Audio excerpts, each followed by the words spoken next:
ele cria o terror para depois mandar um nome meia bomba para alguma função importante. Mas obviamente que tem nomes infinitamente melhores aí do que ele, que podiam substituir à altura o Roberto Campos Neto, que foi premiado mais de uma vez mundialmente como um excelente presidente do Banco Central e, mais uma vez, um legado do presidente Bolsonaro, o Banco Central independente, que garantiu a estabilidade monetária no Brasil. Esse senadorzinho se referir a alguém como Galípolo, como sendo meia bomba. Quem é teu pai? Teu pai é medíocre. Você é medíocre. Todos os teus irmãos são medíocres. Vamos ao ministério de Bolsonaro. A piada. Vamos ver a piada. General Augusto Heleno. Ernesto Araújo. Esse Roberto Campos Neto. No Banco Central.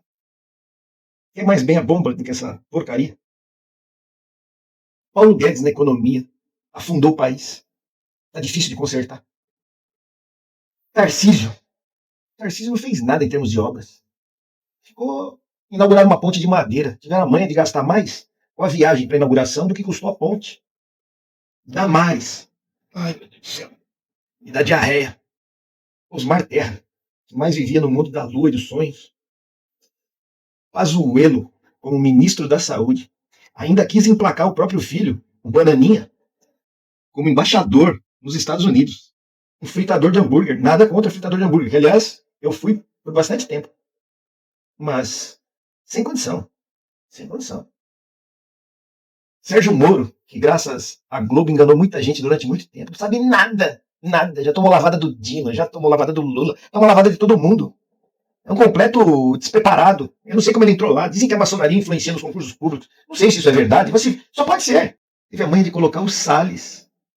O Salles para cuidar do meio ambiente. Meia bomba. Flávio Rachadinha. É o seu pai. Um presidente medíocre. Que não tinha condições, não tem condição nenhuma, nem psicológica, nem intelectual. É um completo despreparado.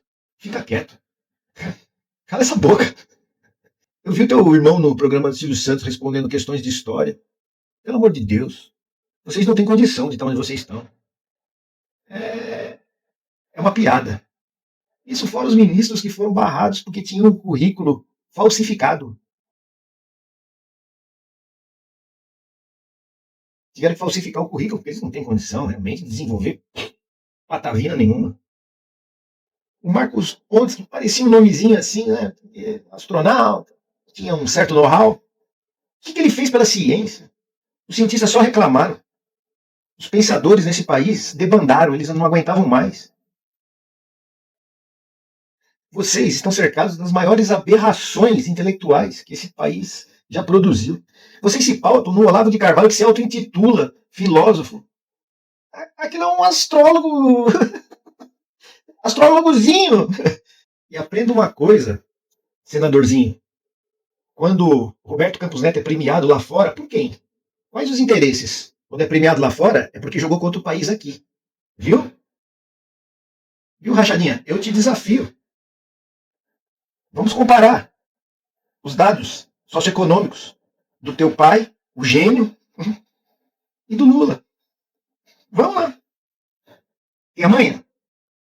Vocês só jogam para a torcida de vocês. Vocês só falam para quem engole vocês sem questionar. Se a pessoa tiver um pouquinho assim de inteligência, vocês nem chegam perto. Por isso que vocês estão cercados de incompetentes. E vejam bem, nós nem sabemos se ele realmente, Galípolo, será um bom presidente do Banco Central. Porém, esse sujeito, ele não está habilitado a julgar ninguém. Aliás, de onde ele vem, do berço que ele sai, ele já está acometido já por uma falta de raciocínio biológico e social. Porque aquele meiozinho ali do Bolsonaro, pelo amor de Deus, o que aquilo ensina para alguém? Você como advogado, você diz que é advogado, tem uma empresa de advocacia, você não defendeu nada até hoje, você não ganhou nada. Você ganhou com a fábrica de chocolate lá. O negócio de chocolate deu mais dinheiro, né? A lojinha para venda de chocolate, não é fábrica. Mas você ganhou mais com a lojinha de chocolate do que como advogado. Nada contra, só que a gente sabe como é que foi, né? Esse ganho. Então, fica quieto. Você não pode questionar ninguém. Vocês são burrinhos. Vocês são muito burrinhos. Fala do Weintraub, que não sabe nem escrever, pelo amor de Deus. Aquilo ali, ele estava num setor estratégico. Pelo amor de Deus, o cara não sabe escrever. Erros crassos. Parece o Sérgio Moro. O Sérgio Moro também não sabe escrever, não sabe o significado das palavras, se refere a marido e mulher como cônjuge e cônjuge. Sem condição, desculpa, isso é básico. Isso é básico. Eu nem ligo para quem. A gente nem liga para falas erradas, todos cometemos, todos cometem. Isso nem tem nada a ver, não dá nem. Só que o cara era um juiz. E ele errou na questão do cônjuge e da cônjuge. O Weintraub era ministro da Educação. Não pode errar o português. É diferente do teu pai, que errava, mas a gente nunca tirou sarro disso, tudo bem. O errar o português é admissível. Isso não diz muita coisa. O problema é que teu pai errava em tudo. Errava no português, no raciocínio, errava nas falas, errava nas políticas públicas, errava. Só errou, só fez besteira. Afundou o Brasil. Eu vou ser mais ácido ainda nas minhas falas. Ninguém, mas eu digo ninguém, da extrema-direita tem condição de julgar a capacidade de ninguém. A construção intelectual deles é falha. Porque eles conseguem enxergar o mundo como em 1920, e 30, e 40, Mussolini e Hitler enxergavam. É uma coisa assim absurda. Uma extrema-direita está recriada. Vocês estão falando novamente em caça aos comunistas. Então, ninguém da extrema-direita está em condição de avaliar ninguém. Aliás, eu não sei se vocês passam no Enem. Eu não acredito na capacidade de vocês mesmo. Tem falha filosófica, conceitual, tem falhas. Ou vocês são muito espertos, ou vocês são muito espertos e todos têm um mau caráter. Ou uma coisa ou outra. Mas eu, para falar a verdade, quando eu escuto algumas besteiras de vocês, eu acho que vocês são bastante malandros, bastante espertinhos. Mas na hora de construir um país, vocês estiveram lá, vocês não conseguiram fazer um país melhor. O país só piorou, degringolou, teve fila do osso. Um absurdo, os precatórios ficam pro Lula agora. Pagar, vocês não conseguiram fazer nada, vocês não mudaram em nada a estrutura do país.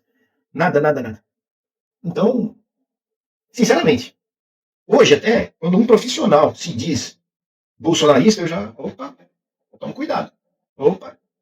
Aí eu vejo se tecnicamente ele tem alguma qualificação, porque é assustador. A falta de raciocínio desse povo é chocante. As pautas são todas de costumes, vocês não têm uma pauta de construção de um país melhor, vocês não têm uma proposta decente. É só. É contra gay? É contra. Pela família? É pelo. Isso daí não cabe a vocês legislarem. A pauta de costumes é um problema da família. Vocês têm que governar. A pauta de vocês é outra. Pessoal, fiquem com Deus. Primeira vez que eu ouvi o nome do Galípolo para o Banco Central, partiu do Roberto Campos Neto. Eu estava no G20, na Índia, fomos almoçar juntos, e foi a primeira pessoa que mencionou a possibilidade do Galípolo ir para o Banco Central, no sentido de entrosar as equipes do Banco Central e da Fazenda. 2 indicados do presidente Lula hoje vão observar rigorosamente a mesma lei. E com o seguinte comando, buscar harmonizar a política fiscal e a política monetária. A sabatina é uma atribuição do Senado Federal. O presidente Lula chegou a discutir com o presidente Pacheco qual seria a melhor oportunidade, mas isso cabe ao Senado marcar e decidir. Mas eu quero crer que está sintonizado os presidentes Pacheco e Lula em relação à importância, né, dessa indicação. É na mesma magnitude uma honra, um prazer e uma responsabilidade imensa à presidência do Banco Central do Brasil, pelo ministro Fernando Haddad e pelo presidente Luiz Inácio Lula da Silva. Rapaz, eu passei durante muito tempo achando que eu ia ser atleta, que eu ia praticar algum esporte, fazer alguma coisa nesse sentido. E a trajetória foi uma trajetória que não foi muito planejada, assim, né? Rapidamente fui me apaixonando por economia ali. Eu dei muita sorte na minha formação e na minha trajetória, porque eu tive a possibilidade de viver várias das vidas possíveis que um economista pode ter. Então eu comecei a dar aula cedo na PUC, com 23 anos de idade. Como eu era novo, quando eu comecei a dar aula, eu acho que durante as 2 primeiras semanas, todos os alunos achavam que eu era um veterano dando trote. Depois tive uma experiência rápida no governo do estado de São Paulo, durante 1 ano e meio, 2 anos. Depois abri uma consultoria e depois da consultoria acabei indo para o mercado financeiro e tive uma passagem no mercado financeiro. E agora tive essa passagem anterior aqui na Secretaria Executiva do Ministério da Fazenda e estou aqui no Banco Central. Então, entre essas vidas possíveis do setor público, setor privado, academia, mercado financeiro, mundo mais relacionado com consultoria, eu tive essa possibilidade de viver vários deles. Eu estava no Palácio da Alvorada, foi logo em seguida de uma conversa do presidente com o ministro Fernando Haddad, quando eles vieram fazer o convite para mim ali. Já existia alguma conversa sobre o tema, lógico, uma honra estar dentro do Banco Central ali, e sempre assim, com essa postura que eu estava tendo em relação a essa minha vinda para o governo, assim, a minha posição aqui é para tentar colaborar. Sempre tem um pouco dessas perguntas, né, sobre o que é a sua marca, o que você pretende fazer, coisas desse sentido. Já na iniciativa privada tinha uma certa aversão a algumas narrativas de protagonismo, né, a coisa do indivíduo. Não gosto muito dessas histórias do self-made man, do cara que se fez sozinho. Sempre acho uma coisa que é uma história que não se sustenta quando você vai analisar a história das coisas e das pessoas. Quando a gente vem para o setor público, eu acho que isso é especialmente perigoso, buscar protagonismo, buscar deixar uma marca, alguma coisa nesse sentido, né? Eu fico pensando quase como se fosse como um médico. Um médico, quando você vai, a última coisa que você quer é que ele te deixe uma marca, você quer que ele pense no que é melhor para você. Como é que a gente consegue melhorar a vida das pessoas? Esse é o tema. Dizia um economista que eu gosto muito da virada do século XIX para o século XX, que era assim, olha, a função do economista é melhorar a vida do homem e da mulher comum. A nossa função aqui ou em qualquer outro lugar, aqui no Banco Central, obviamente, é não deixar que a inflação seja um mal para as pessoas e vá corroer a renda das pessoas, fazer com que as pessoas possam ter emprego, possam ter oportunidades, possam ter renda. Eu acho que essa é a nossa função. Nessa minha trajetória que eu comentei sobre ter tido a oportunidade de viver as várias vidas de economistas, eu pude ter essa relação de avaliar e olhar o BC dessas várias distâncias possíveis, né? O Banco Central, apesar de todas as transformações que ele passou ao longo do tempo, ele se sustenta ao longo do tempo e ao longo dessas diversas visões que eu comentei, tanto do ponto de vista da academia, quando eu estava ali tendo algum tipo de contato sobre aquilo que o Banco Central vinha fazendo, produzindo, ou até do ponto de vista tanto quando eu estava no mercado financeiro ou no governo, sempre tem essa visão de uma excelência do que é o que o Banco Central faz. A gente tem hoje essa sustentação do corpo técnico que dá uma grande estabilidade para aquilo que o Banco Central vem fazendo e permanecendo como essa referência. Eu acho que ele é uma referência não só dentro aqui do Brasil, mas olhando para fora, do ponto de vista de autoridade monetária, a excelência do trabalho que o Banco Central vem fazendo, eu acho que é algo que precisa ser preservado.